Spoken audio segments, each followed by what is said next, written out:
أعوذ بالله من الشيطان الرجيم بسم الله الرحمن الرحيم الحمد لوليه والصلاة على النبي صلى الله عليه وسلم.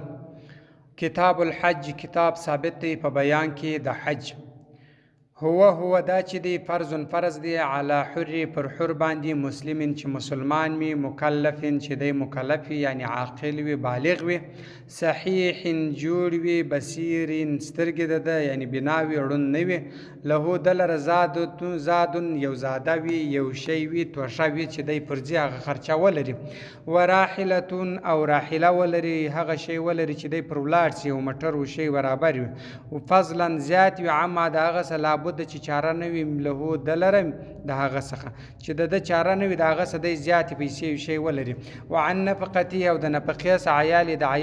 د عیال د نفقې څخه هم دی زیات شی ولري، الی حین در وخت پورې عوده د راګرځېدو ده چې دی حج له ولاړ سي بیرته راځي دونه نفقه دی ولري چې د عیالو کورنۍ ګزاره پکوي، مع امن سره د امن الطریق د لار په امن باندې وي،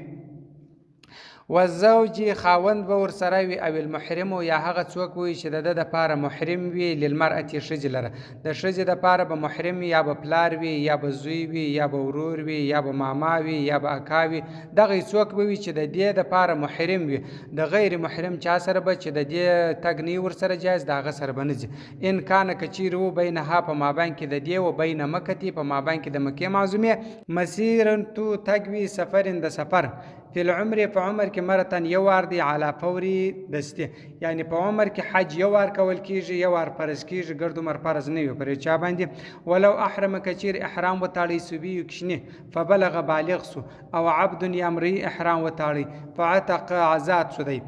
فمزه ولاړی لم یؤدي نه ادا کیږي فرض یعنی تیر سلو هغه د حج احکام باندې تیر سو هغه وکړه، بیا دغه حج چې دی دا د دپاره پر ځای باندې د فرض حج نه درېږي، ولو جدد کچیر نه وکي یا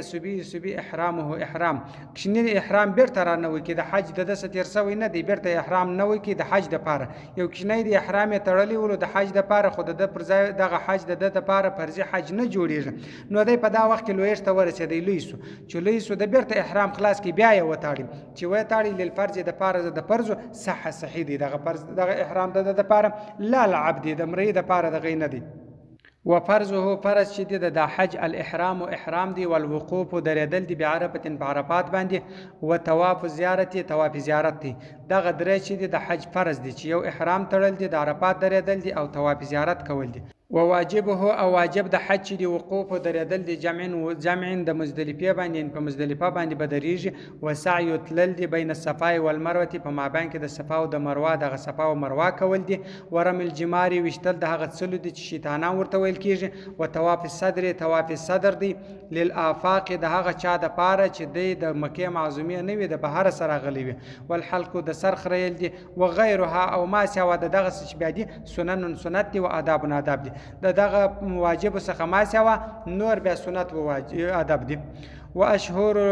میاشت چې دی د حج شوال ده، و ذوالقعده ده، و عشر ذی الحجه او لس ورځې د ذوالحجه د اختر د میاشتې ورځو ته ویل کېږي، د لوی اختر میاشت دغه لس ورځې دغه میاشت چې دی دا د حج میاشت دی، حج په دغه میاشت کې که سړی دغه ولري هغه شیان برابر وي، ترتیب یې ټوله سم وي، په دغه میاشت کې په سړي باندې حج فرض کېږي، دغه د حج میاشت دی، وکوره مکروه دی احرامه احرام له دلر قبلها د مخه د دې د مخه د حج د پاره احرام تړل د پاره مکروه دی، والعمره عمره چې د سنت دی وهي دا چې د طواف دی، وسعی تلل دی د صفا او د مروه، وجازت روا دی له د په کل سنه په ټول کال کې دغه عمره کولای شي، په ټول کال کې عمره جایز ده، عمره چې ده بس طواف کول دی پر مکه معظمه باندې د صفا او مروه تک کول دلته سر خریل دی، بس دغه د عمره ده، وکرهت مکروه دی فی یوم عرفه په ورځ د عرفات باندې عمره کول مکروه دی، و اربعه او څلور بعدها ورسته د عرفات د ورځې څخه یعنی د اختر څلور ورځې یوه د عرفات ورځې څلور ورځې د عرفات د ورځې څخه ورسته په دغه پنځو ورځو کې عمره کول چې دی دا مکروه دی، و میقات چې دی المدینی د مدینې منورې د خلکو د پاره ذوالحلیفه د میقات هغه ځای ته ویل کېږي چې احرام پر تړل کېږي چې دی احرام تړي، دغه ځای د مدینې منورې د خلکو د پاره چې دی هغه ذوالحلیفه حذیفه دی. والعراق د عراق د خلکو د پاره ذات عرق دی دا بیا بل ځای دی. والشام د شام د خلکو د پاره جحفه ده جحفه بیا بل ځای دی. والنجد د نجد د خلکو د پاره بیا چې دی قرن دی قرن بل ځای دی. والیمنی د یمنی خلکو د پاره د یمنیانو د پاره یلملم دی. دغه د احرام د تړلو ځای دی دغه خلکو د پاره چې دی احرام تړي نو هغه به دغه ځایو سره تړي. حرام دی تاخير زندول الاحرام د احرام عن حدیث در دې ځایو سره تیرېدل چې بیا د احرام بل ځای تړي نو دا د دې لپاره حرام دی عن حدیث. ولمن هغه چاله قصد چې قصد به دخول د داخله دی مکه ته د مکه لا تقدیم نه د مخه کېدل. وحل رواد لاهل د پاره د اهل د مکه داخلها داخل په داخل کې به احرام تړي. دخول داخله د مکه ته مکه ته غیر محرم په حال کې د احرام نوی محرم نوی دی. و میقات چې دی الحل حل دی د دې د پاره د داخل کو د پاره د احرام ځای چې دی هغه حل دی. ولمن هغه چا د پاره سکنه چې سکونت کوي به مکه ته په مکه کې حرام دی د مکه معظمه د خلکو د پاره چې مکه معظمه کې وسیر دغه د پاره احرام ځای چې دی هغه حرام دی. وللعمره د عمره د پاره الحل حل دی. ګوره د مکه معظمه د خلکو د پاره د احرام تړل ځای حرام دی په حرم کې به تړي او د عمره د پاره چې عمره بیا کوي د دې د پاره هغه بیا حل دی د حل سره احرام تړي. ومن هغه څوک شاء کې خرص احرام دی وتړي هو دی توزع او داس تازه کې چې احرام تړي په دغه حالت کې دی او داس تازه کې و غسل چې دی احب ډیر شدي. ګوره چې احرام تړي او داس دی وکي او ډیره ښه خبره ده چې غسل وکي احب یعنی شده ډیره شده. ولا بسواد غوندي ازار یو دی لنګ وتړي وردا او بل پټو طاهرین پاک وي او طيبه خوشبو ولګي وصلى المزبك شفعا دورکاته. وقال المنفرد ودي واي منفرد هغه منفرد حاجی چې حاجی مفرد کوي بل حج په حج سره هغه دی وای اللهم یا خدای انی زچم اريد اراده لرم الحج د حج فيسره آسان ک دغه حج لی ماته وتقبله قبول کمینه د ماسه دا دی وای. ثم رسل بات البيع دی وای یعنی ویلتی وکي بها په داسره الحج د حج وهي د تلبیه چې د لبیک اللهم لبیک لا شريك لك لبيك إن الحمد والنعمة لك والملك لك لا شريك لك ولا ينقص كما يريد دغه نه دغه تلبیه چې دا تلبیه د لبیک څخه شروع شو دا دي کمینه منها در دې نه کمی وین زاده ک چیر زیاده ک در دې جاز روا دي ک زیاتوب کې وکي اجازه به روا دي جایز دي. فصار محرما دی محرم وګرځي نو فیتقي فریض دی وکي ځان دی وساتي الرفس د جماس او الفسوق د فسق او الجدال د جنگ او قتل د وجل سوید د اشکار البر د بر د وچی اشاره الیه و د اشکار تکول چې اشاره ورته کوي د دلالت کول پر د اشکار باندې چې بس هغه لار د بس طریقه وروشي چې دا رقم ترتیب وروشي دا بنکی علی پر دی باندې وتطيب خوشبی لګول دا بنکی وقلم کمول زفر د نکانو دا بنکی وستر پټول وجه د مخ بن پټي ورأس د سر بن پټي ولې خدای په احرام کې دا ټول شام پر د باندې حرام دي د دې سبب د ځان ساتي. وغسل پرمنزل رأس د سر ولحه د جیر بالختمی په ګل ختمی سره یعنی په خوشبی شي سره به سر نه منځي. وقصها او کمول دغه بنکی وحلق خریل رأس د سر بنکی چې جره کموي دا بنکی او سر خریل بنکی وشعر بیشتان بدن د بدن بیشتان بنک کموي. ولبس غسل مخیتن د ګندل جامع دا کار بنکی وعمامه د لنګوټه تړل بنکی وخفین د موضوع په پښه کول بنکی. والمسبوغ او رنگ سوی به طيب په خوشبی سره هغه شی به نه غوندي چې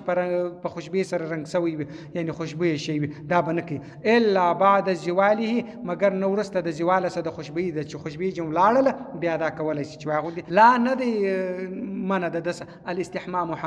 حمام کول د تجایز دی. والاستزلال سایتک شنسل به بیت د یو سایه او کوټه د یو سایتک شنسل دا جایز دی. او محمل یا په کجاوه کې شنسل دا د لپاره جایز دی. وشد تړل همیانی د همیانی په خصریه او پر د عملا باندې پر د ډډ باندې پر دې باندې تړل دا جایز دی. واکثر زیاتې د تلبیه متا سو صلی چې المنز کوي او علا شرفن یا لوړ خیږي او هبته یا کښته کیږي وادین وشیلیته والقي ملاقي کیږي رکبان په سپرتیا سره او اسعر یا سحار چې پر د باندې هغه چې دعا وکړي په دا حالات کې استغفار ویل کیږي. و اذا وقت دخل داخل مکه ته مکه ته بدا شروع بو کې بالمسجد په مسجد سره وحين په وخت راځي چې وویني البيت کعبه شریفه کبر الله اکبر چې کار وخت کعبه شریفه ویل کبر الله اکبر دی او هلل لا اله الا الله دا کلمات دی وای ودعا دعا دی وکړي چې کوم دعا د پر زړه باندې ثم ورسته استقبل الحجر مخ د شي وحجر اسود وکبر الله اکبر دی وای وهلل لا اله الا الله دی وای ورفع پورته دی کې یديه لاسونه کالصلاه لکه د لمانځه د پاره دی لاسونه پورته کې و استلم او مش دی کې ان قدر کې قدرت درلودي دغه حجر اسود دی مش کې قدرت وو غیر مؤذي داسې نه چې خلکو ته ضرر رسیدي مچی و الا کچیر نو یمسو مسد کې شی ان شی په یدي پلاس باندې یعنی دی مس کې پلاس باندې بیا دی وقبل او بیا دی مچ کې کچیر مچوله حجر اسود نسو دا رقم دی وکي وین عجز کچیر عجز استقبل مخدی وګرځي وکبر الله اکبر دی وای وهلل لا اله الا الله دی وای وحمد الله تعالی حمد الله جل جلاله وای وصلی علی نبی صلی الله علیه وسلم او درود دی پر پیغمبر علیه الصلاۃ والسلام وای وتا په طواف دی وکي طواف قدوم طواف پر درې قسمه باندې دي یو طواف قدوم دی یو طواف زیارت دی یو طواف صدر دی طواف قدوم چې دی هغه دی چې اوله پلا د مکه معظمه ته راسي دا طواف وکي دغه طواف ته طواف قدوم ویل کیږي دا یو